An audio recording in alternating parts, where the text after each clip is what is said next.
बात एक गांव की है, जहां पर एक लड़की रहती थी। उसका पढ़ाई करने में मन भी लगता था।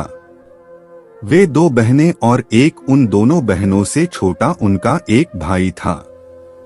लेकिन उसके माता पिता को तो बस एक ही डर हमेशा लगा रहता था कि कल कदे कोई थारी लड़की के साथ कुछ गलत न हो जाए।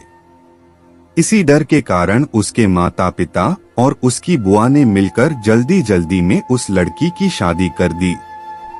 जिस लड़के के साथ उसकी शादी हुई वह उससे 10 साल बड़ा था। उसे उसके बारे में काफी कुछ बताया गया था कि इसके पास तो काफी पैसे हैं, तू शादी के बाद मौज करेगी।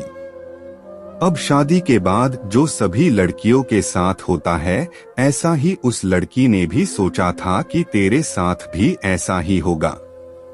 पर जैसे ही वह अपने ससुराल गई, वहां पर उसने पाया कि उसके ससुर की तो शादी से पहले ही मौत हो चुकी थी।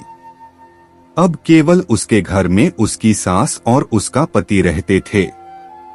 लड़की के घर वालों ने ये सोच के शादी की थी कि हमारी लड़की आराम से मजे में रहेगी। लड़की के माता पिता ने ब्याज पर भी पैसे लेकर उसकी शादी में बढ़ चढ़ कर खर्च किया। पर उन्हें क्या पता था कि उन्होंने अपनी लड़की को एक दहेजी घर में बेच दिया था। अब तो दहेज कहानी शुरू होनी ही थी। शादी के 10 ही दिन बाद उसकी सास और पति ने उस लड़की को कहा कि मेरी सरकारी नौकरी लाग जागी, जो तू अपने घर से 70,000 रुपए लाके दे दे। तो वह अगले दिन अपने घर आई तो उसने ये बात अपनी माँ को बताई। तब धीरे से उसकी माँ ने यही बात उसके पिता को भी बताई। उसके पिता ने सोचा कोई बात नहीं, अपनी बेटी से तो देने हैं। उसके पिता ने कहा कि बेटी ले जा, कोई बात नहीं। अब पैसे लड़के के घर पहुंचने पर कुछ दिन तो वे सभी उससे प्यार करने लगे। जैसे ही वे पैसे खत्म हुए, तभी उन्होंने अपना गिरगिट की तरह फिर से रुख बदलना शुरू किया। अब की बार तो उनकी हद ही हो गई कि वे सभी उसे गंदी और बदचलन कहने लगे। उसको घर से बाहर तक नहीं जाने देते। अभी 3 ही महीने हुए थे उसकी शादी को, तो तभी उसकी सास भी चल बसी। बस फिर क्या था, अब तो और भी उसकी लड़की के साथ ज्यादा गलत होना शुरू हो गया।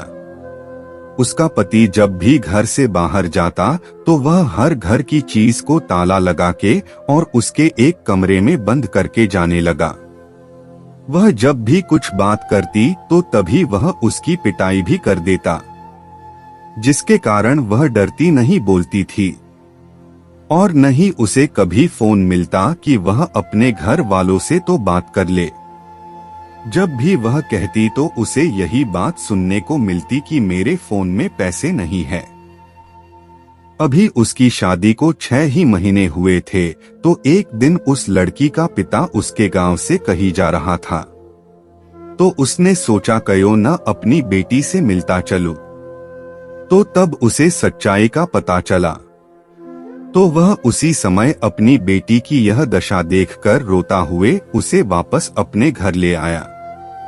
घर पर आने के बाद उसने अपनी बेटी से सारी बातें पूछी। उसने फिर वहां पर लड़के के गांव में पंचायत भी की।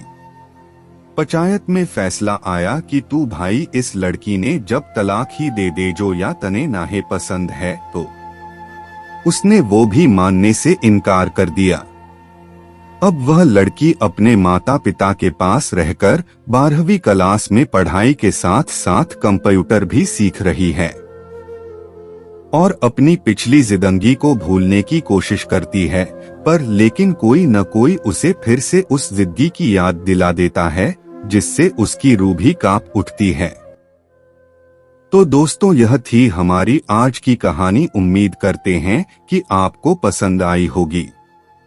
आपका क्या कहना है इस कहानी के बारे में कमेंट करके हमें जरूर बताएं। वीडियो को लाइक कर दीजिए और चैनल को सब्सक्राइब करके घंटी को दबाकर ऑल पर सेट कर लीजिए ताकि आने वाली वीडियो आपको तुरंत मिले। मुझे दीजिए अगली वीडियो तक इजाजत, तब तक के लिए धन्यवाद।